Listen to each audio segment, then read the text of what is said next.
जय हिंद दोस्तों। हरियाणा सीईटी 2025 का निपटारा अच्छे से हरियाणा सरकार ने कर लिया है। तो बात आती है अब नॉर्मलाइजेशन की। सीईटी जो है अच्छे से ले लिया गया है, चारों शिफ्टें बिल्कुल अच्छे से हुई, कहीं भी जो है आनाकानी देखने को नहीं मिली, कहीं पर भी जो है पेपर लीक का मामला देखने को नहीं मिला। बहुत अच्छे से प्रबंध हरियाणा सरकार की तरफ से किया गया था। अब बात आती है शिफ्टों की।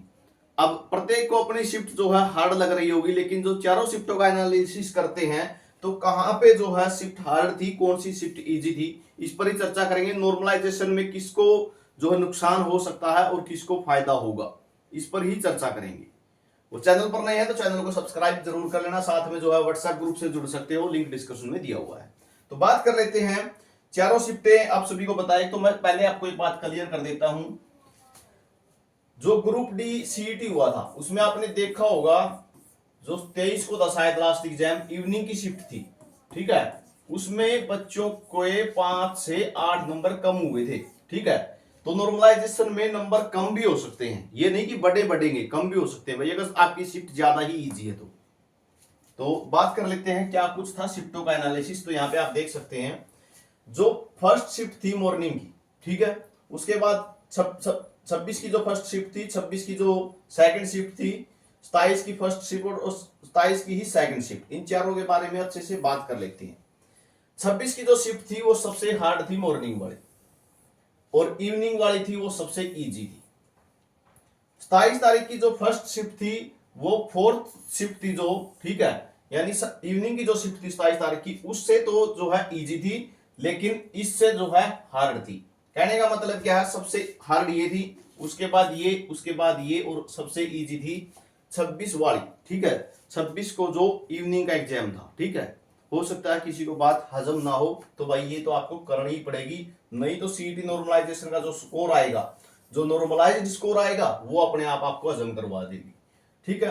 एवरेज स्कोर की बात करें, यहां तक जो है एवरेज स्कोर रहेगा 26 की मॉर्निंग शिफ्ट का, 26 की इवनिंग का जो है यहां तक जो है स्कोर रहेगा एवरेज स्कोर। एवरेज स्कोर का मतलब क्या होता है पता है, जो बच्चा ठीक ठाक तैयारी करता है उसके लिए, ये नहीं कि बस टॉपर के इतने आएंगे, टॉपर तो यहाँ 90+ है सारे, ठीक है। जिन्होंने 2-3 महीने लगा रखे हैं ना स्टेट सीईटी के लिए, जिन्होंने 2-3 महीने सीईटी के लिए लगा रखे हैं वो तो सारे 90+ हैं यहाँ पे, ठीक है। यहाँ पे इस शिफ्ट की बात करें तो यहाँ पे जो एवरेज स्कोर 75 से 78 रहेगा, और यहाँ पे सेकंड शिफ्ट में एवरेज स्कोर 68 से 72 रहेगा। मॉर्निंग शिफ्ट क्यों हार्ड थी, कारण क्या था, ठीक है। जो 4 ऑप्शन दिए गए थे क्वेश्चन के वो भी स्टेटमेंट के दिए गए थे, बच्चे स्टेटमेंट पढ़ते रह गए, उस साइड में जो है बहुत सारा मटेरियल उनका बच गया, सोल्व आउट किए हुए वो सोल्व ही नहीं हुआ, टाइम ही कंज्यूम इतना कर दिया। 4 जो है, जैसे आप आईआईएम पूछ रखा था, ठीक है, जो इंडियन इंस्टीट्यूट ऑफ जो मैनेजमेंट है वो रोहतक के अंदर है, इसके बारे में भी 4 क्वेश्चन दे रखे थे, 4 चीजें पूछ रखी थी, उनमें से पूछ रखा था कि मिलान करो। कंप्यूटर का पूछ रखा था जीमेल के बारे में, जीमेल के बारे में कौन कौन सी स्टेटमेंट सही है, ठीक है। तो मुख्य कारण क्या रहा, फर्स्ट जो शिफ्ट थी वो सबसे हार्ड इसी कारण से थी, स्टेटमेंट दी हुई थी, ठीक है। और अगर आपको हो सकता है आपने जीमेल के बारे में 4-5 बातें पढ़ रखी हो, 2-3 बातें ना पढ़ रखी हो, आपको ना पता हो, तो उन 2-3 बातों की वजह से जो है क्वेश्चन गलत हुए हैं। तो सारी स्टेटमेंट को प्रूव करना या अच्छे से दिमाग में रखना वो सभी के लिए पॉसिबल नहीं है। तो यही कारण था कि ये शिफ्ट जो है मोस्ट हार्ड रही है। नुकसान कितना हो सकता है यहाँ पे देखें तो पहली शिफ्ट में 8 से 10 नंबर का फायदा होगा। अब इस बात को लेके हैरान मत होना, ठीक है, कि नहीं इतने नंबर नहीं बढ़ेंगे। शिफ्टों का जब नॉर्मलाइजेशन होगा ना आपको अच्छे से पता चल जाएगा, ठीक है। जो सेकंड शिफ्ट वाले बच्चे थे, ठीक है, मॉर्निंग शिफ्ट का एग्जाम उन्होंने देख लिया, फिर वो सेकंड में पेपर देने बैठे हैं, ठीक है। मेरे जो पर्सनल एक्सपीरियंस है वो बता रहा हूं। मॉर्निंग का पेपर उन्होंने देखा, सेकंड का पेपर देने आए, उनका खुद का बार आगे ये कहना है कि मॉर्निंग और इवनिंग में तो 30+ मार्क्स का वैसे ही अंतर कर दिया, एसएससी ने तो बकवास पेपर बना दिया, ये 30+ नंबर का तो वैसे ही अंतर कर दिया इन्होंने, इतना सार कैसे दे दिया श्याम वाला। तो ये पर्सनल एक्सपीरियंस मैं आपको बता रहा हूं। उसके बाद सेकंड जो शिफ्ट है वहां पे आपको जो 26 की इवनिंग की शिफ्ट है वहां पे 8 से 10 नंबर आपके कम हो सकते हैं। जो 27 वाली शिफ्ट है यहाँ पे 5 से 6 नंबर का आपको लॉस हो सकता है। यहां पे जो है आपको 3 नंबर प्लस माइनस हो सकते हैं फोर्थ जो शिफ्ट है।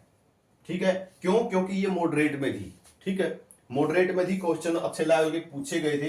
ठीक है, कुछ बकवास से क्वेश्चन नहीं पूछे गए थे, इसकी तरह बिल्कुल इजी नहीं पूछे गए।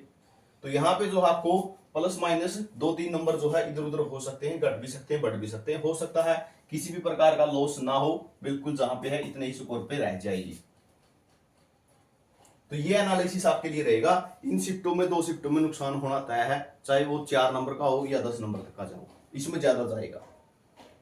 बाकी जल्द ही आंसर की आने वाली है, अच्छे से मैच कर पाओगे, आपको पता चल जाएगा कि मेरा इतना स्कोर बनता है। और जब नॉर्मलाइजेशन स्कोर आएगा, यानी सीट का जब रिजल्ट आएगा नॉर्मलाइज होके, आपको अच्छे से पता चल जाएगा।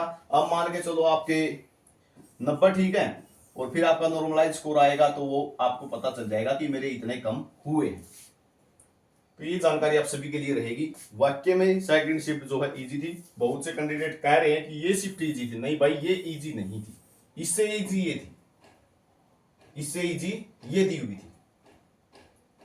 तो ये जानकारी आप सभी के लिए रहेगी। ठीक है, आपका क्या कहना है कमेंट सेक्शन में आप अपना कमेंट रख सकते हैं। आपने किस शिफ्ट में कितना स्कोर किया, ये बात भी जरूर बताना। वीडियो में देखा इसके लिए बहुत बहुत धन्यवाद।